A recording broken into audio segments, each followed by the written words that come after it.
moving on into the last song of this session here, we got Jason Unger. Thank you so much. And I'm so sorry for your loss. Jason has lost someone really close to him, and he is dedicating this song. He has two songs that he's dedicating, but we're only giving one a listen for this session, and we'll give his second one a listen in the next session. So, thank you so much, Jason. You're amongst friends, Jason. So thank you for sharing. What is the song Grateful Dead? Ripple. And it seems like we have a lyric video here with us. So we're going to bring this up here so y'all can see. Here we go.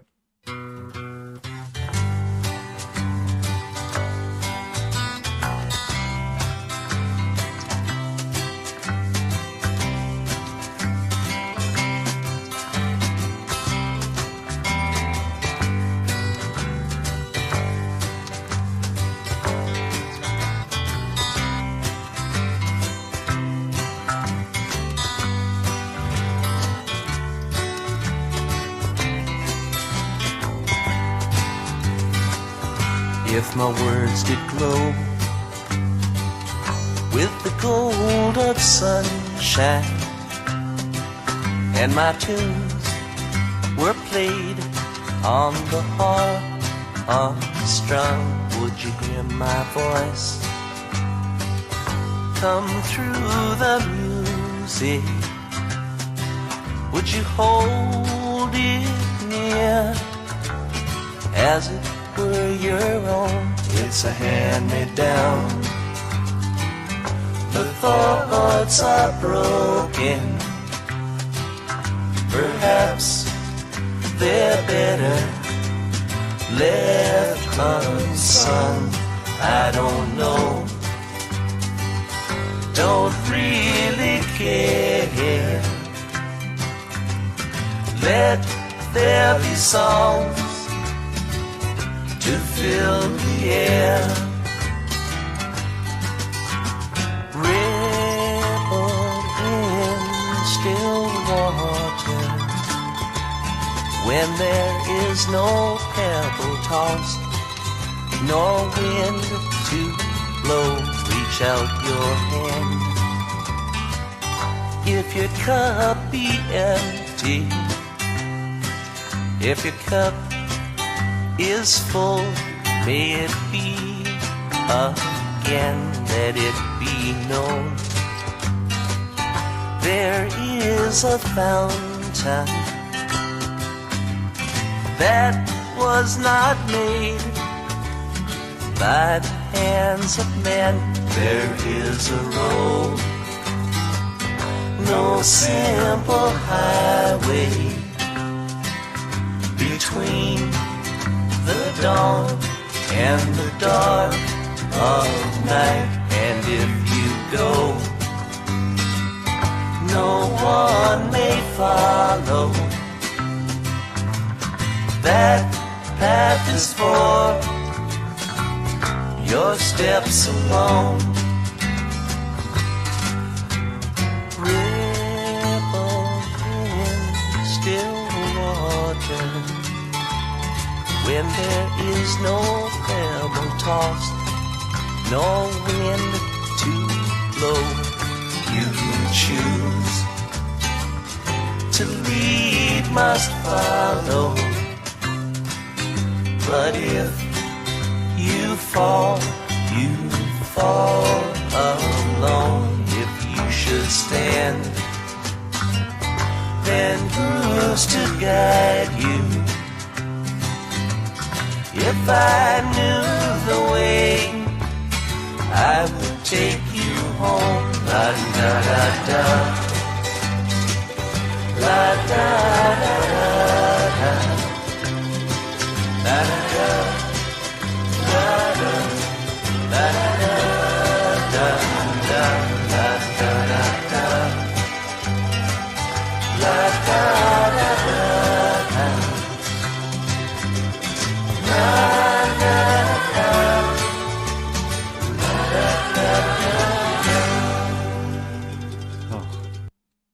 Oh, oh, that was a beautiful song. Gosh, it was too short.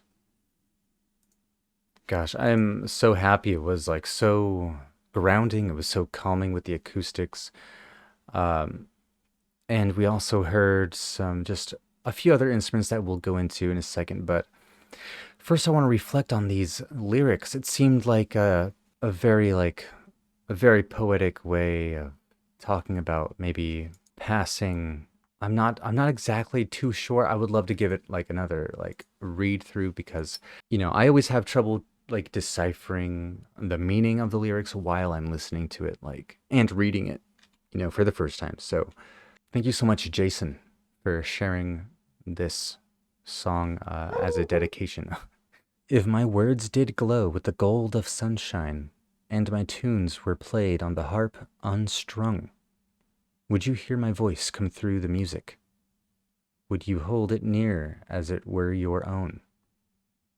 My tunes were played on the harp unstrung. Wow. No, I'm gonna need help. The Genius annotation, harp unstrung may refer to a harmonica, also known as a blues harp. The mystical imagery of a harp unstrung denotes an event with no cause. This song suggests that thoughts are such events arising in one's mind, seemingly spontaneously. Okay. Yeah, I agree. Yeah. Spontaneous thoughts are spontaneous. In the chorus, this is referred to as a ripple in still water.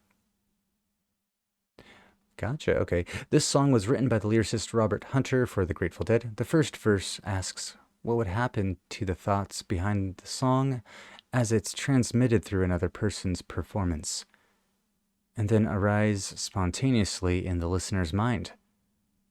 Would the lyricist's voice still be heard? Would it become truly internalized in the listener? What?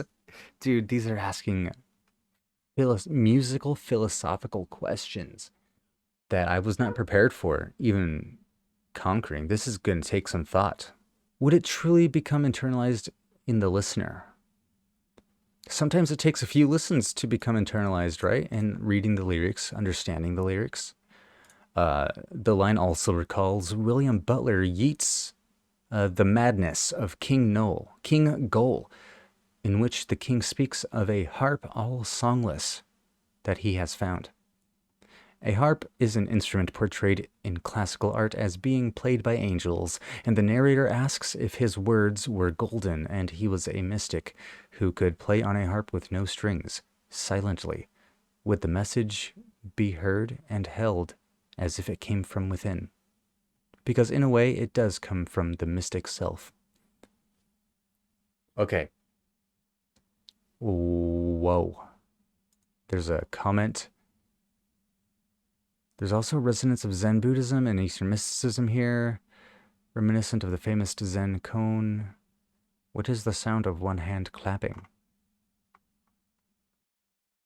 Interesting. I'm still, like, not fully here, you know what I mean? Like, fully understanding completely. But I'm almost there, dude. I'm almost there. This is, brain tickler, and I'm a little high too.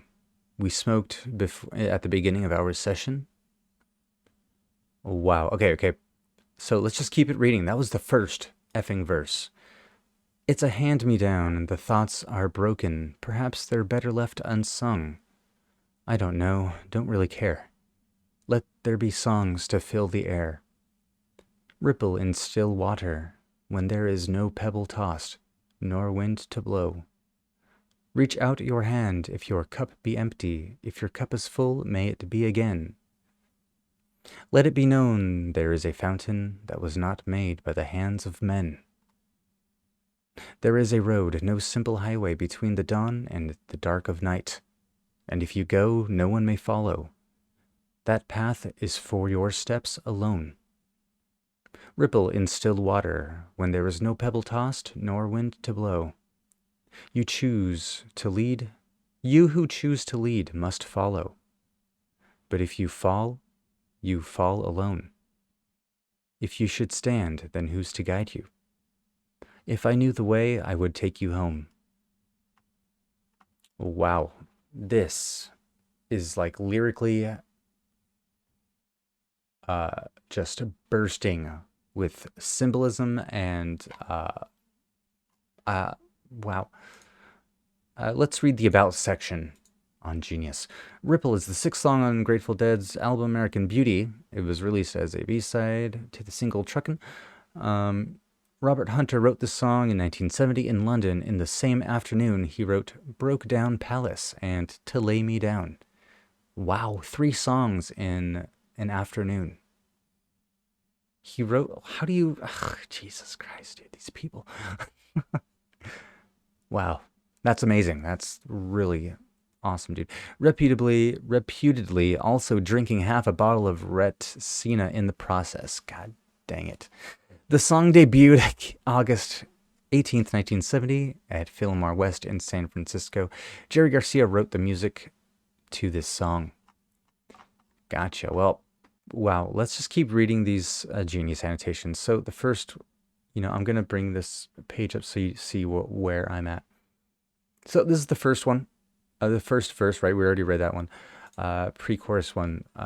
It's a hand me down. The thoughts are broken. Perhaps they're better left unsung. I don't know. Don't really care. This verse has to do with the limited ability to transmit thoughts through words and music.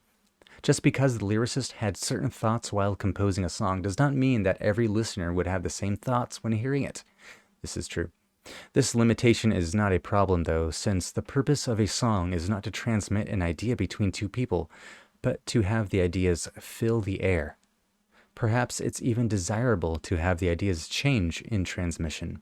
I love this. Like, literally, this is like music philosophy, and is this what they teach in music theory? And then, let there be songs to fill the air. Yep. And God said, let there be light. It's like basically a quote, but they change it up. Ripple in still water. At 17 syllables, the chorus has been described as a haiku. Although the line breaks, ripple in still water, when there is no pebble, tossed nor wind to blow. Gotcha, you have to break the water. Although the line breaks vary from the usual syllabic structure of a haiku, the nature, metaphor, and the cone-like contradiction strongly suggest the Japanese poetic form.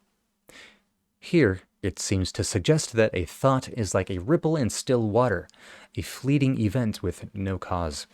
This concept also appears in the first verse as the harp unstrung. This song is often compared to Psalm 23 in the Bible, which also refers to still water. He leads me beside quiet waters. He refreshes my soul. Seen as a haiku, the passage represents the haiku ideal itself. A short poem, arising from nowhere and ending before one realizes its end. Honestly, I had no idea that's what a haiku was trying to accomplish. I love the thought of haikus, just that's kind of their nature, isn't it? They do, whenever I see a haiku, it's always just kind of random. I never expect it. And they're so short, I'm just glad I got to read them. Wow. Anyways, let's keep it. I'm whoever's sticking around for this, I appreciate you. I just love learning about music in general. So, yeah, okay. So, the verse 2, reach out your hand. If your cup be empty, if your cup be full, may it be again. I just assumed this was kind of like a general message of if you're hungry, we'll feed you. And if your plate's already full, then I hope it gets full again, dude. Just I would love for you to be happy. Yes, the lyricist wishes the listener happiness if he is currently going through trouble. If the listener is already in a good place, he wishes for this to continue. This song is often compared to Psalm 23 in the Bible, which also refers to an overflowing cup. You anoint my head with oil, my cup overflows. Gotcha, exactly what I thought.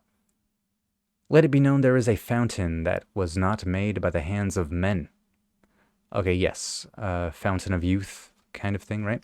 The fountain represents artistic inspiration. Okay, I was off. Garcia and Hunter feel that they aren't creating their art by their own hands, but merely channeling some strange universal force.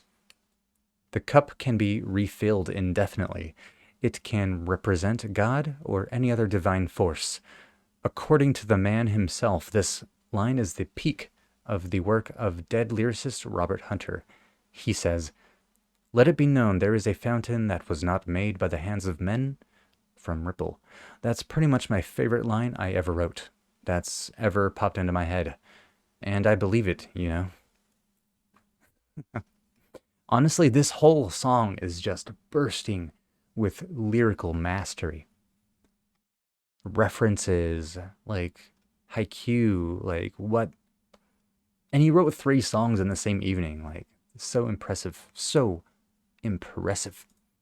There is a road, no simple highway between the dawn and the dark of night. What dawn and dark of night signify is left ambiguous. It could mean birth and death, or happiness and sadness. In the former interpretation, the road from dawn to darkness represents life. In the latter interpretation, the road represents the fact that it's possible for one's emotional state to change. In both interpretations, the difference between a road and a highway is significant. A highway is a direct path that quickly transports you from one point to another. A road is not a simple path. It's difficult, requires conscious attention, and makes unexpected turns. Wow, you know, honestly, you gotta give it up for these genius annotation contributors. They've really, like, thought this stuff through.